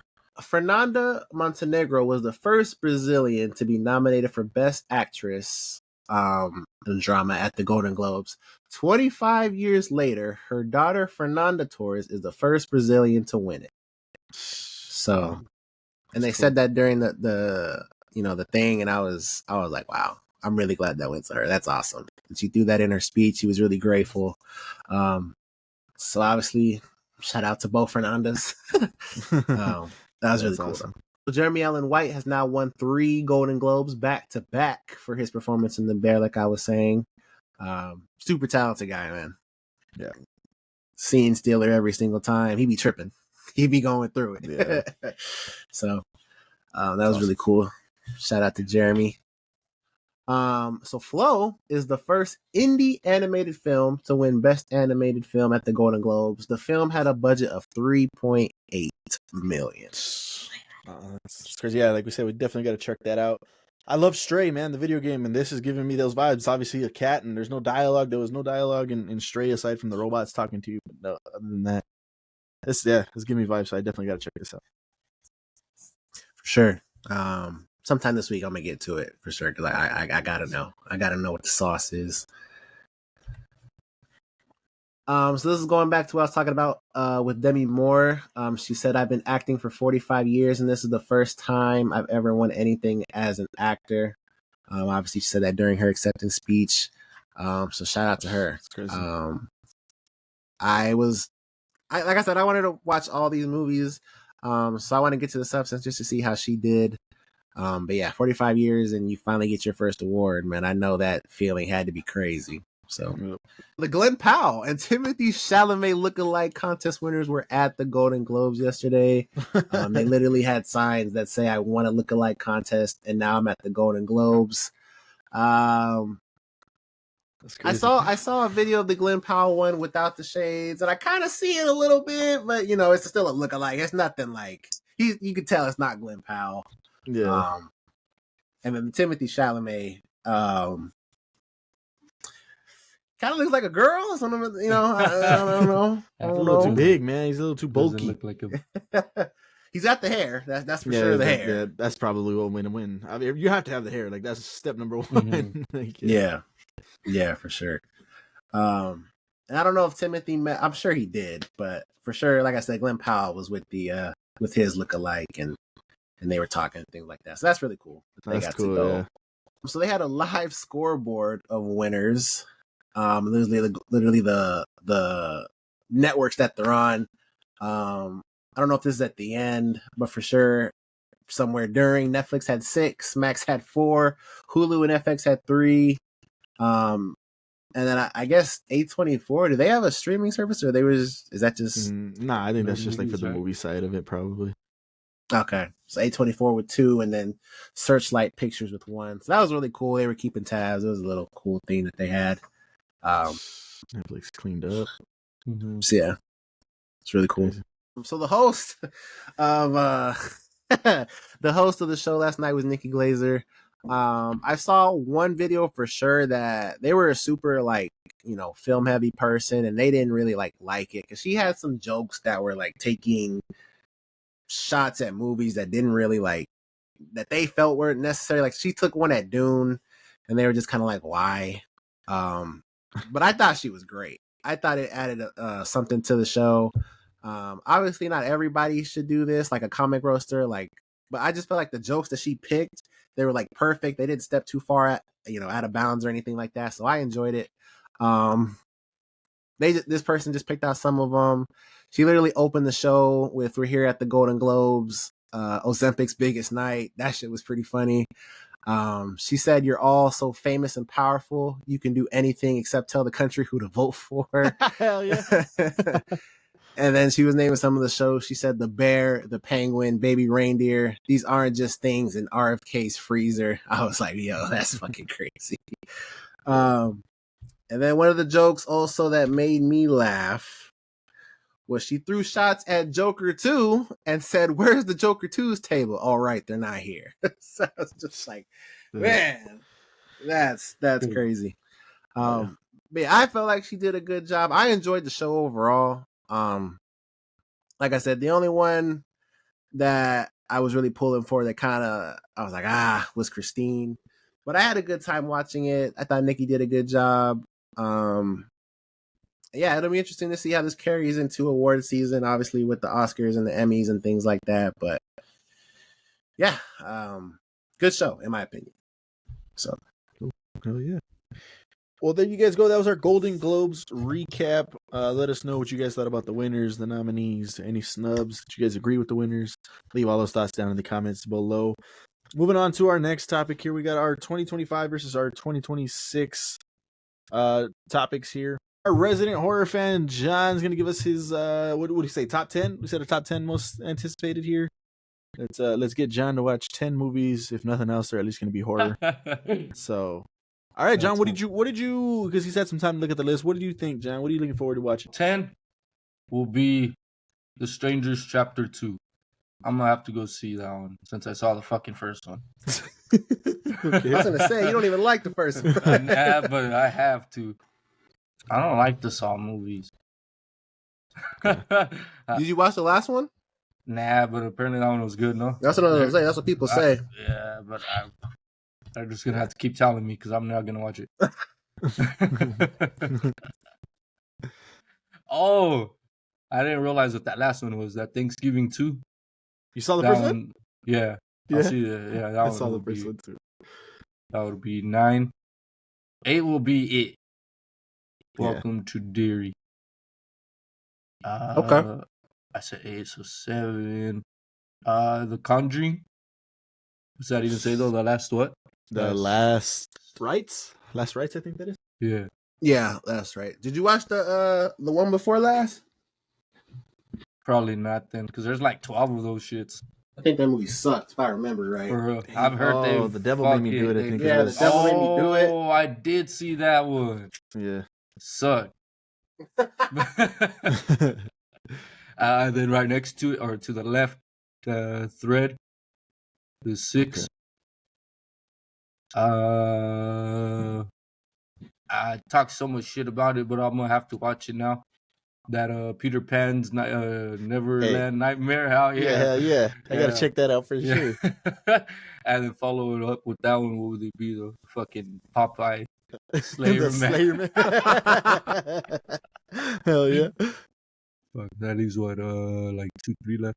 You got you got 3. 3, which is perfect because 3 will be Scary Movie 6. Hell yeah. 2, 28 years later. Yep. And then my first, I thought that Wolfman looked pretty cool. Damn, yeah. Shit. I mean, obviously that. I'm excited for Wolfman. Yeah, right. I figured, but it looked pretty cool. All right, hell What was number 1? Wolfman. The Wolfman. Really? Which one is that? I don't know It's exactly based what off happens, but he just turns into like a fucking wolf. And Yeah, it's daughters the are- Wolfman. You know the monster. You know how they had that old Universal Monsters Wolfman and shit like that. But that's what it is. Just another adaptation of that movie. It looked cool. Yeah, no, these there's some solid ones on here, man. You got Sinners on here, Alien Earth. We talked Sinners would about have been in already. mine for sure. Yeah, Final Destination Bloodlines. I mean, those are. We'll see if they can make a little comeback. Those. Yeah, we'll see. see. Saw 11, Predator Badlands. For me personally, him being like the protagonist, and that's who we're following. Hopefully, they stick to that, and that turns out to be what it is. I can't wait for that. Running Man, like I can't wait for it. Glenn Powell's going to be in that one. I love the original with Arnold in it, so I'm excited for that one too. So Until Dawn, know what they were. I don't know how Until Dawn's going to be. I mean, I never played the game, so maybe that'll be something fresh for me. But I figure like if you play the game, then how much different is that going to be? Because that's already like a cinematic game anyway. So I'm not sure. But The Gorge, personally, I haven't seen the trailer. Jet said that it might have given away too much at the end, so I'm kind of sticking away from that and just going to that fresh. So we'll see how that turns out. But yeah, there's some. I don't know what 2 is. December 5th. I don't know. That number does look kind of crazy, and the font looks kind of crazy. So hopefully that turns out to be something. I dumbass was thinking Borderlands, but there's no fucking way, right? I think not on this list. That might be Five Nights at Freddy's. Okay, possibly then. Yeah, possibly. That would make fucking sense. Yeah, I haven't seen the first one, but I like the first one. Yeah. All right, hell yeah. Okay. Well, there you guys go. Jet, any input on that one? I think 28 years later is probably my number 1. That's just gonna be fucking badass. Yeah, I can't wait. I would probably do Welcome to Derry, number 2. No. That's Alien Earth, right? Yeah. Next to it. So I'll probably do Alien Earth, Welcome to Derry, Sinners, and it's not really a horror movie, but I mean I guess it's on here. Scary Movie 6. But yeah, I mean there's some really good ones on here. It should, and obviously the ones that are more under the radar. It should be a good year for, honestly. Yeah. Well, let us know what you guys are most looking forward to watching this year for these horror projects. Definitely leave all those thoughts down in the comments below. Wolfman, January 17th. That's coming up pretty quick. Yeah, definitely got to go check that out. Sure. Cool. But these next ones, we got our 2025 list. I'm going to leave them on screen just for a little bit. You guys could pause them, go through them, pause the video, go through them, see what you guys are going to like or see what's coming out in 2025. We are going to do something a little interesting here. We're going to do our 2025 versus our 2026 here. This is your 2026 list. Go ahead and pause the video here. Take a look at them. See what you think. We're going to choose one year to pick to watch all those movies. The year that you didn't pick gets thrown in the trash. You don't get to watch them. So sad. Kind of sucks. But yeah, I will say 2025 has a lot more movies confirmed. And 2026 doesn't have that many. So let's see how this kind of goes. Justin? Which way are you going? Obviously, LFG, we want to see all these movies, right? I'm going to see all of them. I promise you that. I got a season pass. Season pass. That was stupid. That's funny. Last right. I think I have to go 2026, man. That's like 2026. I just look at that. Obviously, Scream. I want to see if they are able to salvage that, because they've done some moves where I'm like, okay, but we still have to see it. Obviously, Super Mario Bros. We know what the first one was. I think it might be a little overhyped, but I still enjoyed it.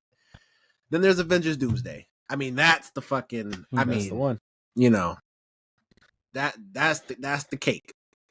That's really the whole thing. Mandalorian and Grogu, I'm not.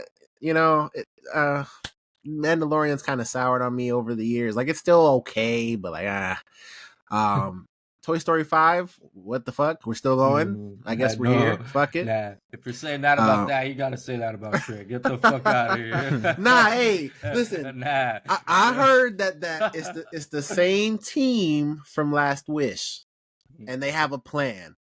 So Shrek 5, listen, it could be bad. I'm not saying that it's gonna be great, but when you got a plan, that gives you a little bit more hope.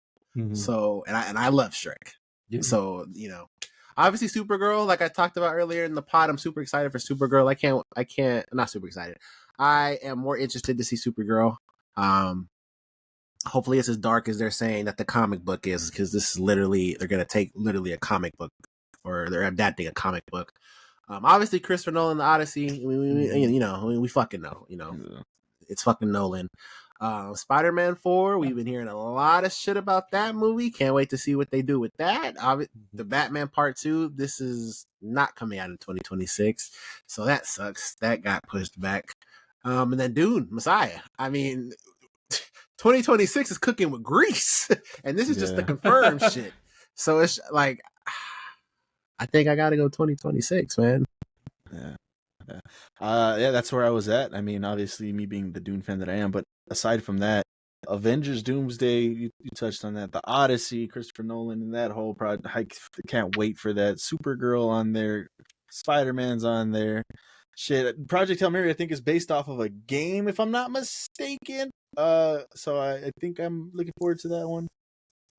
Yeah, I can't wait for this. This is gonna be nuts. Going back to 2025. There's some bangers in here. We're not gonna get to see Superman.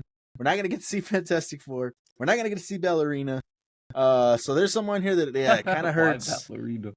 That's that John Wick movie. So shit. Okay, I was like, that live action adaptation of Lilo and Stitch, the Jurassic World. There's some bangers over here for sure. But Mickey 17. The more I hear about that, I'm excited to see that one. Yeah, there's some good ones here. So. That's definitely a tougher one, but I'd have to go there. Yeah, John, what year?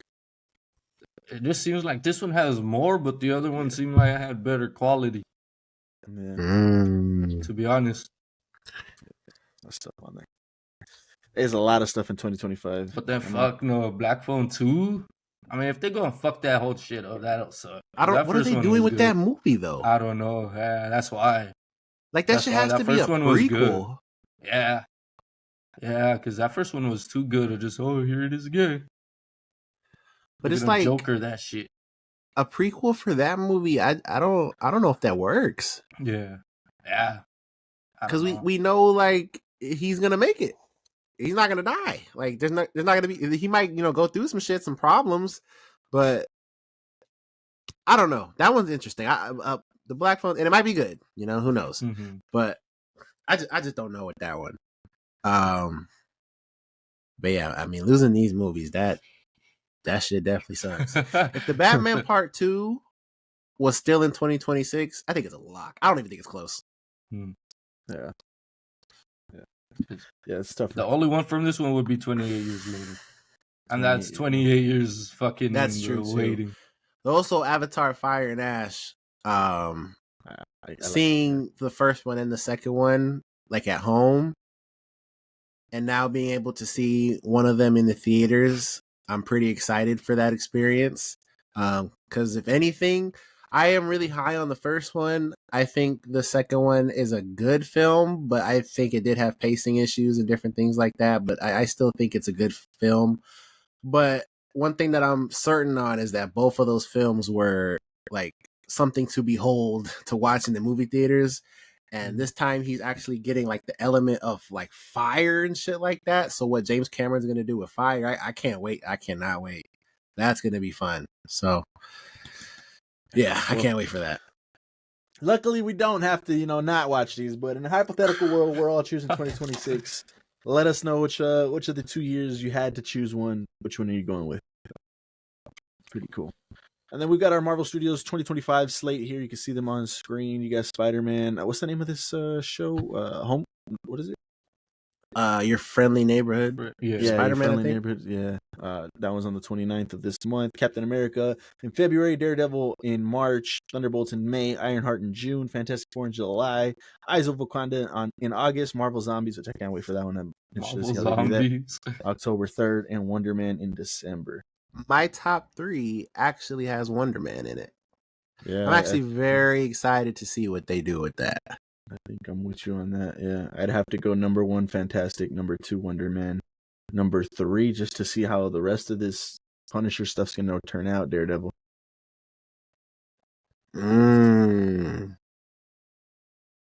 Damn. I think we actually, no, we don't. My number 3 is actually Thunderbolts. I would go. No, Wonder Man's number 3. I would go Daredevil, Thunderbolts, Wonder Man. Obviously we've heard mixed things about that Captain America show or movie. It's had to go through reshoots and different things like that. So I don't know if that movie's going to be good. Hopefully it is. The trailers look good, but apparently during like test screenings, it didn't have a positive feedback.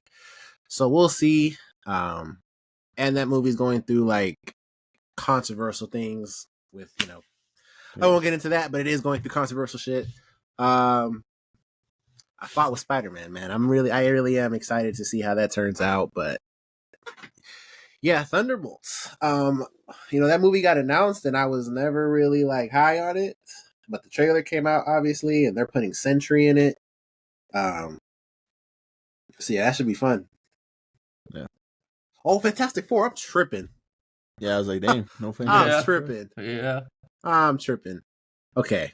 So yeah, it's Fantastic Four, Daredevil, Thunderbolts. I'm tripping. That's crazy. Yeah, wow, I'm tripping. Okay. Wonder Man is a solid 4 though. That's number 4 for sure. John, any preference on these? Fantastic Four first, I guess. Then 2. I'll check out that Wonder Man. What the fuck is that? Yeah, he goes invisible. Nah, if I'm not, I don't remember too much. What made you say that? I don't know. Like, what the fuck? And then that Marvel Zombies. Marvel Zombies is that one? Yeah. I want to see how they do that. That's gonna be cool. Crazy. But, all right, there you guys go. Let us know what you guys' top 3 2025 from Marvel. Let us know what you guys think. And then on the same side, on the flip side over here with DC, this is their project slate for audio listeners. This has already come out. I haven't seen it yet. I need to. Superman, Super/Man, the Christopher Reeve story. The Penguin, which came out, Creature Commandos.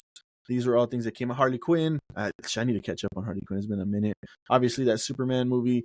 Peacemaker Season 2. An Untitled. We got a couple Untitles in here. The Lanterns Project, Supergirl, Woman of Tomorrow, Clayface, the Batman Part 2, and the Dynamic Duo. Those are already, I guess, slated. Or, they got dates and things like that. And then we got some in development here. We got Waller, The Authority, Batman the Brave and the Bold, Swamp Thing. I'm excited for that. I mean, that first Swamp Thing was pretty dope when it came out on Max. Paradise Lost, Booster Gold, Blue Beetle, and Creature Commandos Season 2. So out of these, what are you guys thinking? How does the plan look so far? I mean, I don't know. I'm fine with it so far. I think obviously number 1 is Superman. You have to go Superman. Number 1 is for sure Superman. Number 2 for me, I'm gonna have to go Lanterns. I want to see what's going on with that. Good. And then I'm gonna stick at the top here. Number 3. I'm not gonna go with Supergirl. I think that's gonna be too easy. I want to see Clayface. I want to see how they adapt Clayface and what they give me with that. Obviously, number 1 Superman, like you said.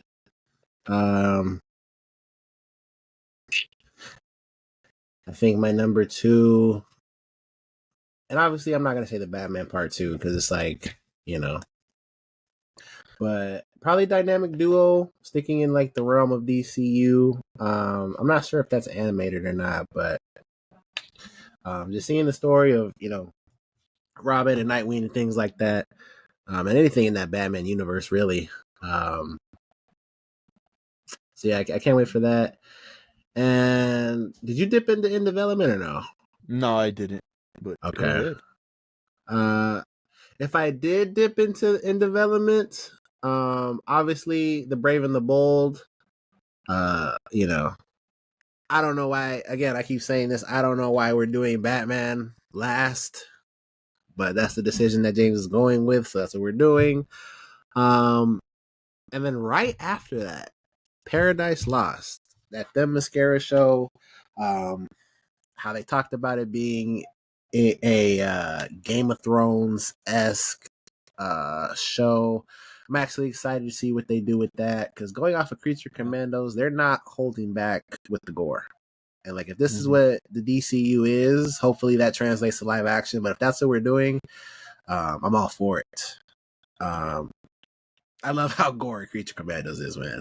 Like, they don't hold back. That you see everything, so that shit's really cool. But yeah, I think that'd be the three for sure, with Paradise Lost right behind that. Yeah, I don't know why Waller's getting her own series, but we'll see. John, any preferences on these? Superman. That Blue Beetle animated series. Clayface. I always like Clayface, but Yeah, I like Clayface too. hopefully We'll they see. don't fuck it up. Well, there you guys go. That's the DC Studios side of it. DCU. Let us know what you guys are most anticipating. What's your most hype top three? Leave all those thoughts in the comments below. But yeah, those were our topics this week. Let us know what you thought about all of that. It's that time of the show. Or what did we watch? What did we watch this week? What did we play this week? Or perhaps what did we listen to this week? Got a lot, man. I really do. This is more than last week. It's gonna be kind of crazy. I'll try to quick fire them and see what we can get through. John, any new things besides Silo this week? Yeah, I saw Fall Guys. Or Fall Guy. Shit. The Fall Guy? Fall Guy. Okay. Yeah. I actually really like that movie. Hell yeah. It's it a was pretty good. cool movie. Yeah. Hell yeah. They try to like throw in that little love bullshit. I was like, man, come on. Get back to the fighting and the action, man. But it fit. It was cool. That movie had a lot going on. Mystery, murder, action, romance. It was cool. A lot of stuff. Yeah. Yeah. So hell yeah, the Fall Guy. That was a good one. Dope. Any other? Nah, that you're pushing it. Hey. Technically, for next time, obviously in December, I might just make it to movies that we watched in 2024.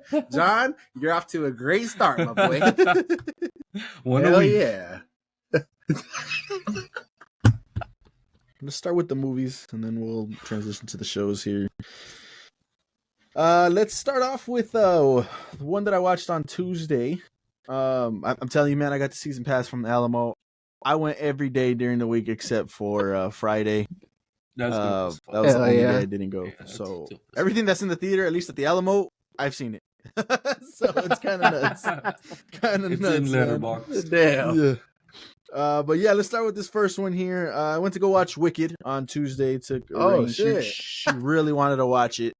So I was like, all right, let's go check that one out. You said Rain? Yeah. Rain was bugging me to go watch it. Let's go watch it. I want to watch it. All right, let's go take it. So yeah, we checked that out. I thought it was okay. I was kind of disappointed, if I'm being honest. I wasn't, and I'm not a musical guy, so maybe that's what it was. I just the songs were all right, aside from the last 30 minutes, maybe 20-25 minutes of that whole movie was fantastic, phenomenal, great. Like that song was awesome too. That's the song that everybody knows. It's all over the trailer and everything. Yeah, those last 30 minutes phenomenal. Can't sing its praises on that alone. Like that was fantastic. But the rest of the movie for me was just kind of like all right. It was all right. I was only entertained with two pieces, which is the last one that I said, and then the second part that I was locked in. I was like, oh shit, that's kind of crazy. What's going on? Was the dance scene when she first comes into the dance and everybody's at this dance and having a good time or whatever, and she shows up. Like, I thought that was a pretty good scene too. But aside from those two, I was a little disappointed. I thought it was going to be more, I don't know, epic, better songs. I mean, I know nothing of the song, so I'm sure you guys are screaming, yeah, you just don't know what the fuck you're talking about. I get it. I understand. I'm in the minority of it. I understand completely. So, yeah, I Wicked, I think I gave, let me see, I got it here. Wicked, I gave 7? A 6. Yeah. 3 stars. So, all right. Those are right. But moving on to the next one. I'll transition to another musical that I ended up watching. Mufasa.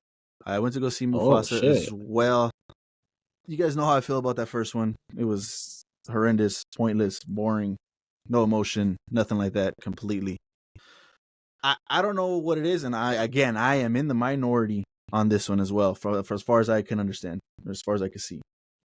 I liked Mufasa. I really enjoyed Mufasa, man. It had heart. I loved the story behind it.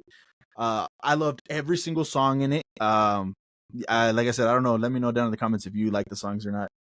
From what I see, people just didn't like this movie at all. I don't know why. I enjoyed it. I like the story. You get a whole reason as to why there's only one pride, I guess, if you want to say, in The Lion King. They explained that, and I thought that was pretty cool. And the antagonist of this movie was awesome. You get some heartfelt things at the beginning of the movie, kind of what you expect, like in The Lion King, and then you get your love song in the middle. So they kind of took some beats from the original, but for the most part, it was an original story, original songs. I think all of them, if I'm not mistaken, are original songs. Yeah, I really did enjoy Mufasa, and I was really surprised by that. Two negative, well, not even negative. One negative thing at the beginning, it's kind of like a pseudo sequel, prequel type of thing. Like at the beginning, they're telling Mufasa's story, so you get Timon and Pumbaa, you get Rafiki, you get a brand new character. If you have never seen the sequels, I'm not going to spoil that for you, but the animated sequel, you know who this character is. You get Rafiki telling the story to that character, and that was okay. And I was like, man, whatever. Then they start telling you the story of Mufasa, and then every so often they'll take you out of the story, and it's like they just cut, and it's Timon and Pumbaa fucking telling jokes and shit. And fuck that, man. I don't like Timon and Pumbaa. I didn't like them from the original live action. I liked them from the animated. They were awesome. Live action, no. So they did that every so often, man. They would tell the story, they would pull you out. I was like, oh, come on, man. I don't want to spend that jump and shit. No. Like, if you're gonna tell me the story, tell me the story. Don't pull me out of it, and then just go back to this. So that was a negative, for sure, a hard negative. And then the second one, not necessarily a negative, but kind of another reason I maybe deducted a point or so from this, was that first act was so strong for me. I really enjoyed it. I was locked in completely. And the second act, and maybe even the third act, that first act was just too strong to follow up, I think. And I still enjoyed it. Don't get me wrong. I still was locked in watching the movie. It's just that they did such a phenomenal job in that first act that it kind of slowed down a little bit. And it was just hard to keep up with that first act. So aside from that, everything else was phenomenal. I think a lot of you people have already watched it, because I think it's over like 400 million or 500 million, something like that. But yeah, I was really surprised that I liked Mufasa, because I did not like that 2019 remake. So kind of crazy. And then another movie that I watched this week, A Complete Unknown, Timothy Chalamet. I went to go check that one out as well. Damn. He did his thing. I don't know anything about Bob Dylan. I don't know his music. I don't know his mannerisms. I don't know how he talks and things like that. But from what I understand, Timothy killed it in that regard. He had his voice. He had his mannerisms. He had to the long nails. I guess Bob Dylan had long nails as well. Timothy grew his nails out like that for the role and stuff. So from what I understand, Timothy did his thing. Just coming off of a pure performance, Timothy did phenomenal. Obviously, it's Timothy. He gets into his roles. I've seen plenty of TikToks and things that this guy takes his job so seriously, and yeah, it showed. He did phenomenal. There was plenty of songs in here that I didn't know, like too many of them really, and I thought they were phenomenal. You opened Spotify after? I think they even had songs playing in the credits. So I was just listening to the songs in the credits and stuff. So I stuck around for that. So yeah. But yeah, it was a great movie, great performances all around. Like, I was pretty impressed with it. I gave that one 4 stars on that. So like I said, go check out that one. Not too sure on Bob Dylan. Bob Dylan fans, let me know how you guys think he did, how they did with the movie and things like that. But I thought that was a great movie to go watch as well. Another one I watched, talked about that one. I think that was Jury Number 2. I checked out Jury Number 2 on Max. I thought it was really good. It does give you those like what would you do type of shit. And yeah, Jed didn't really say too much on it last week, so I don't want to get into it either this week. But yeah, it was a pretty cool twist on why he's in jury duty. So that was kind of crazy. Yeah, I did enjoy it. It wasn't like a crazy good movie, and there was some situations in there like, what the fuck are you doing that shit for, you dumbass? Like you're good. What are you doing? So some types of those things, but other than that, it was a solid movie. I did enjoy that one. And then this last movie that I got here, I was excited to watch this one. It was in the movie theater, and I didn't get a chance to go watch it. It's called Werewolves with Frank Grillo. And oh yeah, yep. Yeah. Premise of the movie is it's kind of like once a year, I think, there's a supermoon that just turns people into werewolves, like, and they just go crazy. So people have to lock their doors. It's kind of like a the Purge type of thing. You know, people lock their doors. You know, they get their guns ready and shit like that. So I was all in. Like, yeah, you guys know me. But I think we got our first candidate here for worst movie of the year. Oh, so that's shit. Expect that one to be on the list. Yeah. Aside from Frank, I gave it a point. I think I gave it a 1.5 stars. Yeah, a 1.5 stars. I gave it a point for being werewolves, and I gave it a point for being Frank Grillo. That's cool. And then I gave it one more point for the end scene. It was still bad, and it was still kind of quick. But the way they decided to end it and this fight, so to speak, I thought that was a cool premise. But other than that, yeah, it was pretty bad, man. The decisions that the characters make, there's those cheesy one-liners, bite me, and you know, he's got a whole bunch of those type of fucking, you know how those types of movies go. He had a lot of that and stuff. Dumb decisions all around. Gloria was just pissed by decisions being made by characters. She was just not having it. But yeah, so a shame on Werewolves' side. Kind of sucks. So expect that at the end of 2025 to be on the worst list. But yeah, those were the movies that I watched this week. Let me jump over to the shows. Secret Level. I ended up watching Secret Level. I was like, damn, I need to get to it. I need to get to it. Phenomenal. I loved every single episode they had. They're really short. I wasn't expecting that. It's anywhere from 10 and that's the average, probably like 10 minutes. On the high end, 15, 16 minutes each episode. And there's 12, maybe 15 episodes somewhere around. I gotta knock that out then. It's fast, man. But damn, that animation, if you want to call it animation, maybe it's graphics. To us, it's graphics as gamers. If they could put these in games, that would be phenomenal, because that shit looked realistic. Like, I was impressed by how that looked, man. It was phenomenal. The stories each game was great. I was never not bored on an episode. There's games that I haven't played, you know, that I know nothing about. Still enjoyed it. Concord had an episode in there. I thought that was a cool episode. Yeah, we know Concord's no longer around, but that has an episode in there. Yeah, I enjoyed every single one. I thought it was phenomenal. I can't wait for season 2, and hopefully they just do bigger and better things, other franchises and stuff like that. My favorite one was the Warhammer one. I said more on that later. That episode was fucking phenomenal. I know nothing about Warhammer and that whole lore and franchise. Those Space Marines are some badasses, man, and they show it to you, man. They're mowing people down and just kicking ass. So that just further hyped my anticipation for the show with Henry Cavill and stuff. So I can't wait. That was my favorite one. And then the second one that I liked, damn, I'm blanking on it, but it was, I know nothing about the game. I think it was Something Kings. It's like the second to last episode.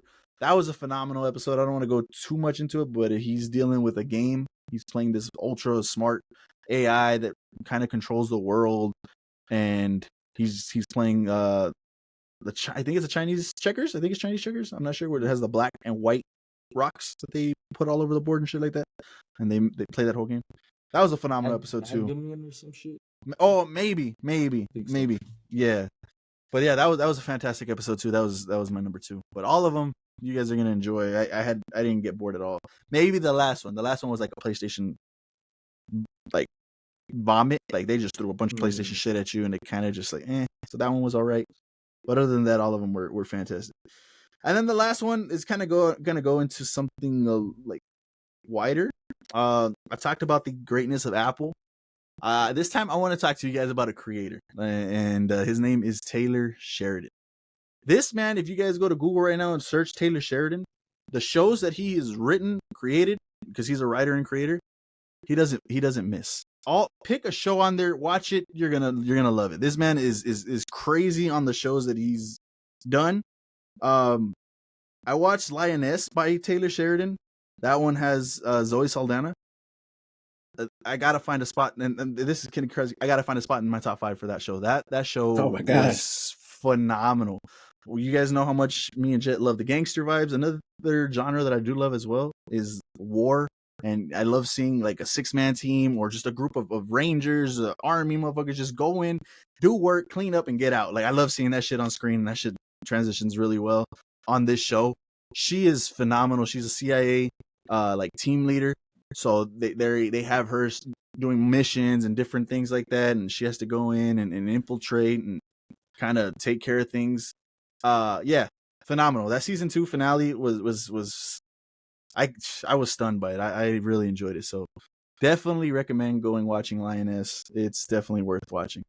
I watched Mayor of Kingstown. I started this a long time ago. I was on that Taylor Grant. I was like, you know what? Let me go back to Mayor. And that one is starring Jeremy Renner. The thing here is phenomenal. Season 1 is great. Taylor in his second seasons, though, are even better. Like season 2 of Mayor of Kingstown was phenomenal. I'm on board on that. It was a great show. Like the premise of it was kind of like, all right, it's kind of weird, but once it gets rolling, it gets going. He did a fantastic performance. Jeremy did. So that's another one that you guys should definitely go check out, Mayor of Kingstown. And then the last one here that's not finished that I'm still watching. I haven't heard this man's name in I don't know how long. Billy Bob Thornton in Landman. Damn. That one is an interesting premise as well. He works for an oil company, and he goes out to in this case I think it's Odessa and it's Midland particularly, and his job is to just oversee the oil fields, and he's overseeing the crews, he's overseeing the budget, all that shit. He just deals with all that shit. It's a phenomenal story. I thought it was kind of crazy. It's definitely started to pick up after the first 2 episodes. It starts off like, all right, it's cool, it's interesting. Then it just gets going. It ramps up. Like I said, I haven't heard Billy Bob Thornton's name in a while, and he does fantastic in this. Demi Moore's in this. We just saw her win her first award. She's not too much in it, so don't go to expect like a performance in there. But John Hamm is in this. It's not over yet. I think I need the last 2 episodes. I watched whatever was there. But phenomenal, man. Taylor Sheridan, like I just mentioned, he doesn't miss, man. I got Lioness at a 10. I got Mayor at an 8. As of right now, I got Landman at an 8 as well. Go check out any one of his shows. You guys are not going to be disappointed. He did Yellowstone. He did all the Yellowstone spinoffs.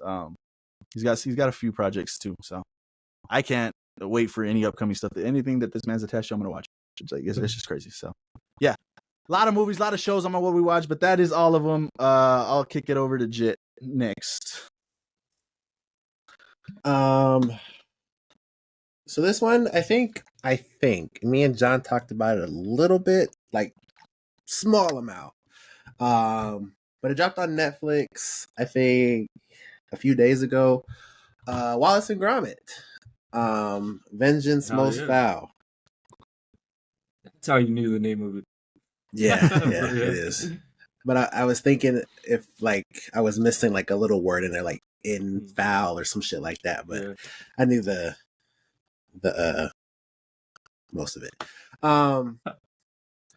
So what made me like realize that this movie was out was that I don't know if it still does, but it had 100% on Rotten Tomatoes with a good amount of reviews. So I was like, damn. Anytime I see that, I'm like, I gotta see what people are talking about.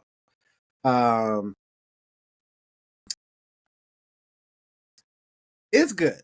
It's for sure good. The only, like my only, I can't think of what I'm trying to say. The only Wallace and Gromit thing that I've ever seen was Curse of the Were-Rabbit as a child, and I fucking loved that movie. Like I've seen that movie a lot, and I had it on DVD. Like I watched that shit a lot. And I had never really seen anything else Wallace and Gromit other than that movie. So to see this, however many years later, to see that they're still doing Wallace and Gromit, it was really cool to see. I did enjoy it. The last act was pretty entertaining. I don't know how Rotten Tomatoes goes. Like if it's just 100%, like people liked it, and it doesn't really matter what like what they give the movie or however high they rate it. It's just that people like it or they don't like it. And if that's it, then it's 100% because I did enjoy it. There's a little bit of twists and turns there. You might not see something coming, and it's just really good. I don't know if all the movies are hits like that, but I would assume so because that shit just has a formula and they do it well. So I did enjoy that one. Wallace and Gromit, Vengeance Most Foul. I would say definitely if you have a child or anything like that, that's a good film to just throw on to watch with them. It's obviously not animation that is used much nowadays, but it was cool to see that in 2024 to see what is it, claymation type shit? Yeah, is that what it's called? Stop motion. Stop motion. Yeah. So to see that in 2024 where we have big movies like Pixar and DreamWorks and how they go crazy with the animation, to still see a Wallace and Gromit film, that's dope. And it kind of left the door open to do some more. So hopefully they keep doing it. So I enjoyed it. My second one is, and this came out in 2024, but Amber Alert, starring Hayden Panettiere or Panettiere, however you say that, and Tyler James Williams. Everybody hates Chris. There's an Amber Alert movie. I don't know when it came out, sometime in the 2010s. That this movie, and maybe I'm wrong, but it felt like it was beat for beat like that movie that came out in the 2010s. And I actually like that movie a lot. That movie that came out in the 2010s is super high stakes, super intensity. Like, obviously it's an Amber Alert, like, so they're following the car. And I just feel like that movie, I don't know when that came out, but I just feel like that movie just did it better. This one's higher budget because Tyler James Williams and Hayden executive produced it, so there's just more money behind this one, so it looks better, obviously. But that one, that first Amber Alert, it's not a sequel or anything, but that first Amber Alert, it was just better. It's like I just couldn't get out my head. There's some crazy shit in this movie, especially when they they get to a certain place at the end of the movie and they're in there. It's just crazy to look at, and just how insane they went with designing that set. But yeah, it's just okay. Like it was just okay. It's not bad. It's not good. It's just all right. So yeah, there's that one. The third one, I have. This is a game. I haven't played it enough to have like an actual critique of the game. But I had bought PlayStation Plus to play something else, and PlayStation Plus is not as good as Game Pass. We know this. But one cool thing that they do is being able to play those PlayStation exclusives. And obviously not all of them, but there's a good selection of them if you haven't played those games before. And so I downloaded Ghost of Tsushima to play because I didn't get to play that. And I've played the opening and I guess a little bit past that. I got to where you're able to it's actually free roam and you can go across the map and go wherever you want. Because I thought it was going to be a linear story, which I didn't have a problem with, but I just thought that's what the game was going to be. And once you get to a certain point, no, that map opens up and you can go wherever you want. So that was a huge plus for me that they, even did that. But from what I've played so far, and obviously I'm going to keep playing and give you guys my full thoughts on the game, but that shit is phenomenal. I get it. I get the hype. I get the hype for the second game. Playing that first part, seeing the thing with I think it's his uncle. And I don't know what happens to him. I don't know what's gonna happen. But for right now, he's still alive. The bad guys have him in that castle. He got thrown over the bridge. Our main character got thrown over the bridge. That shit is crazy. And the combat is pretty interesting. It was a really cool system.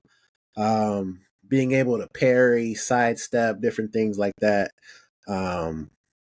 See, I'm really enjoying that game. I get it. Like I haven't played enough, like I said, to have a strong opinion, but from what I've played so far, that shit is a hit. So, yeah, like I said, and I wanted to play that so I could, because everybody's just talking about the second one, and it's in people's like top 3 for most anticipated. So I can't wait see what that's about. And then the big one, if I'm not mistaken, we binged the first season the same day, but Solo Leveling. We had started Solo Leveling a long time ago, and I think we got 3-4 episodes deep, and we didn't finish it. So we finished it, and season 2 started on Saturday, so we even watched that one. We had watched season 1 in dub, and then obviously anime just takes forever to translate, so we just watched that in sub. Man, Solo Leveling is amazing. Like, that shit is awesome. I think personally, because these were the 2 that last year were like kind of going, back and forth between fans. I think I still personally like Kaiju more. That's just me. But the main Jin Woo, I think is his name. That's a top 5 MC. Like, I was thinking about this shit the whole time since I seen him. His character progression in one season is fucking ridiculous. And just in this one episode that we've seen from season 2, you get even like more of it, because obviously, spoiler alert for anybody that hasn't seen Solo Leveling season 1, but at the end, he becomes a fucking necromancer, obviously. So like we get to see just a tiny peek of that in the first episode, man. He's him.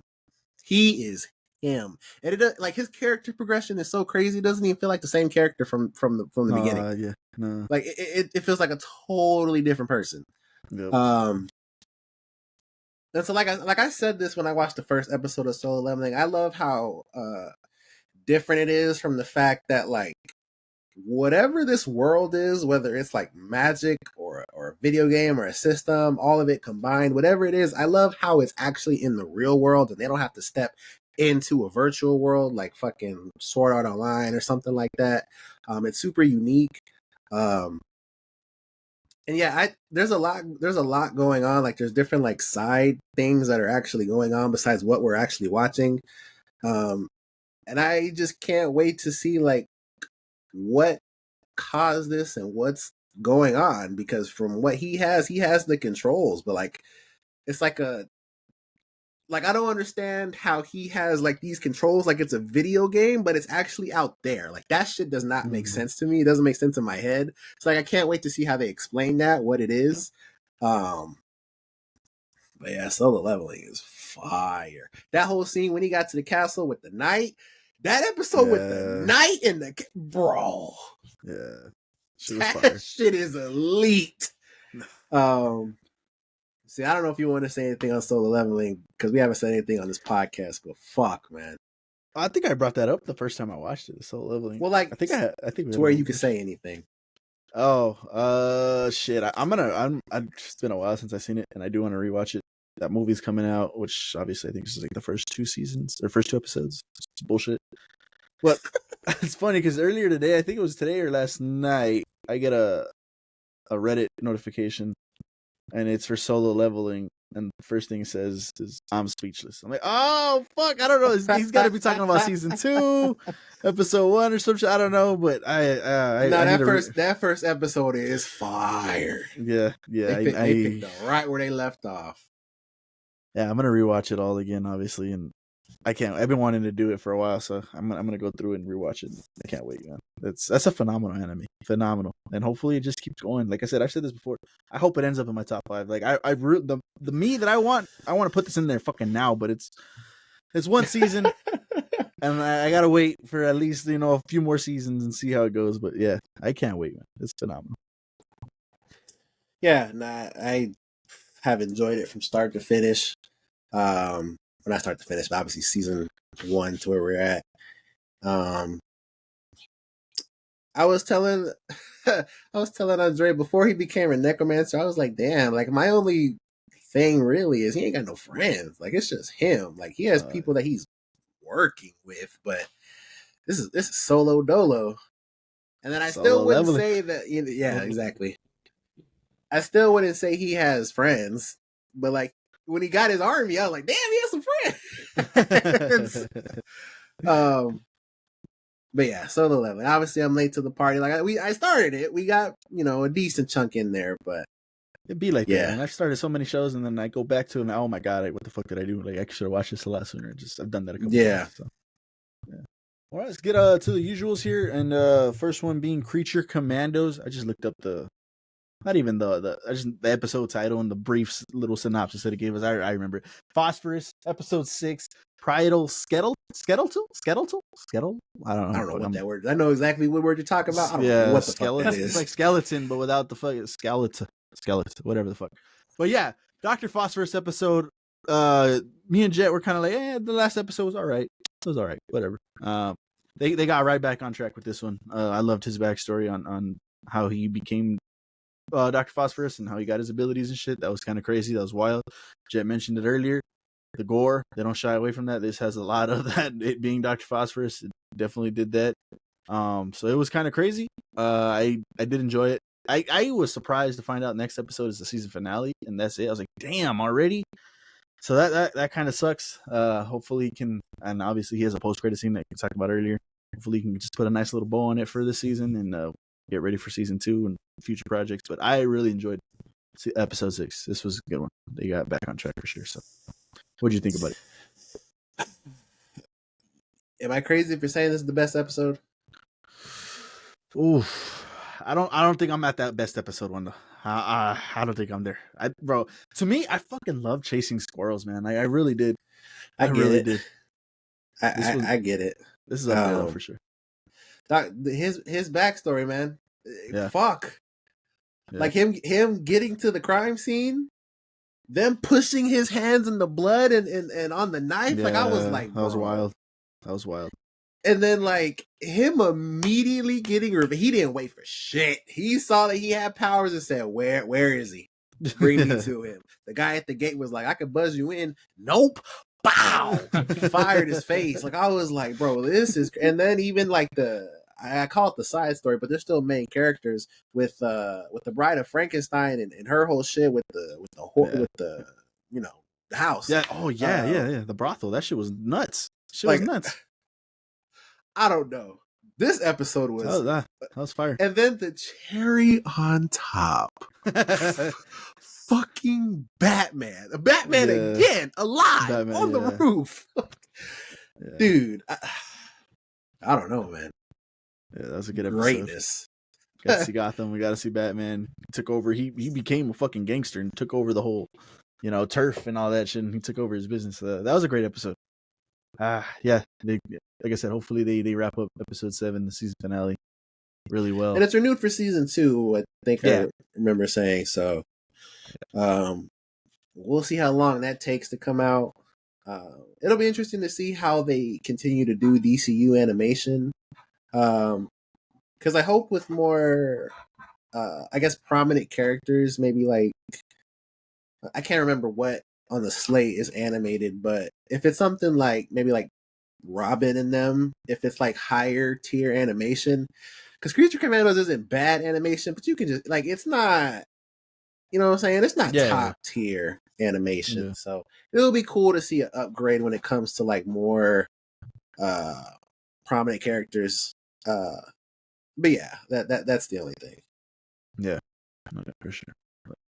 All right, season finale next week. Stay tuned for the last what we watch on Creature Commandos next week and give our thoughts on that final one. Let's get into Silo, episode 8, The Book of Quinn. Let me start it off here. It was all right. It was okay. I was expecting what we've been expecting, Oh shit, banger after banger after banger, and it's expected. Maybe there's gonna be a slowdown or so, but I thought it was okay. We pretty much got an information dump, and we got some Lucas growth, and whenever we did cut to Juliet, I was interested in that. I was like, oh shit, what the fuck is going on with that? But there wasn't enough of that in the episode for me personally. Yeah. So it was okay. I still liked it, but it definitely, this is the weakest one of the season by far. That was a slower episode. I think they know though, because obviously, like, that episode was gonna end how it ended, and Julie, like, they couldn't speed through that. I don't think, because now she's in some shit.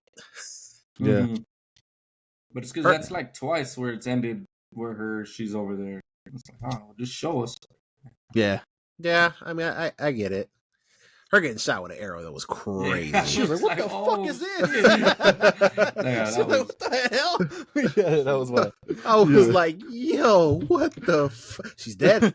Yeah. So I killed him, crazy. and you'll be next. You're next. Oh, shit. They didn't even give her time to react, nothing. Hell no. No, yeah, that was... Yeah. Oh, shit. I mean, yeah, she pulls it out. Like, yeah, she know what the fuck it was. Like, let me just take this shit that's sticking out of my chest. So right? Yeah, I guess. Oh, we get an answer. Leave it to the greatness of Silo being Silo, and we had a small issue with this last week of the sickness. What is it? The diving sickness. Whatever the fuck when they come up too fast and shit. They were like, nah, she didn't feel nothing. You know, she just came up, and well, they answered that right away. She was fucking feeling horrible, and something was going on with her knee, and she was just feeling bad, and she had to go back in the water. And it was brief, you know, but at least they gave us that explanation and didn't just say, nah, that didn't exist no more. That's fine. She's good. Yeah. So I did appreciate that. So that was pretty cool. Another thing I did like about the episode, or not like, but a little small thought that I had, or Gloria had, I should say, was when that body was on the bridge after she got shot with the arrow, I think it was. She was like, "Oh shit, is that Solo?" And I was like, "I don't think that's Solo." And then it kind of started wrestling, and I was like, "Oh, it might be Solo. That'd be kind of fucked up." I thought so too. Yeah. No, I know where you're at. So I thought that would have been Solo, but no, obviously it wasn't. We got the reveal that there's more people in there, so that was pretty cool. But that's crazy. That's crazy though. Like, where the fuck were they? It seemed like they were at the top, right? Just chilling at the top. I think they had barricades and barbed wire or some shit at the very top and shit like that. But to like the point that like you just like they were, because Solo and them obviously were in the same silo for however long. So like you just. That's why I don't know if Solo's dead. Like, probably it was. I don't think so. But like they've been living in the same space. Like, what made you kill him now? Yeah, I think they wanted to take him, and they want something in the vault. I'm sure they got food. Like, I was kind of thinking about where did they get food from, but I'm sure they raided the kitchen, the lower levels for food, wherever they could get food, farms and shit. So I'm sure they're fine with food. But yeah, I thought that was crazy. So I'm definitely looking forward to next episode, and obviously now the season finale with the comments that he made and shit like that. Yeah. I can't wait, man. Walker's a bitch. Yeah. I thought so that too. What a fucking that was crazy. Got played like a fiddle. You can see it coming from a mile away. Man. Yeah, she that was literally wild. told on the way up there. I told you could see her. Whoosh. There you go. There you go. That's all you're getting. God, man. Can't even fucking hear her. Yeah. Like, fuck, man. Yeah, that was crazy. That was like, and for some reason, I thought, I mean, of course, it wasn't something with the pump, but I thought something else. It wasn't a big ass setup like this. Snitch out your whole homies and that was a brief wild second of your wife. Like, come on, for what exactly? Yeah, come on, sell out. Bitch, even that though, like you're gonna sell out your whole crew, which you guys know you're going through some crazy shit right now, just to see her for a little bit. Quick it's not worth it, man. Well, she didn't know it was gonna be a quick land. She thought they were gonna be home she thought free, it was gonna be like all stupid. Come the fuck on. I think a cool scene also. And I'm sure if Andrea was here, she would speak about it because she speaks about her every week. But Camille talking to the what's his face, the Amatsu or some shit. The dude that took Sim's job, right? Yeah. Their little conversation in the cafeteria, and then him actually doing it. I was like, oh shit, that's crazy. That was cool. Camille just has a way of talking to people.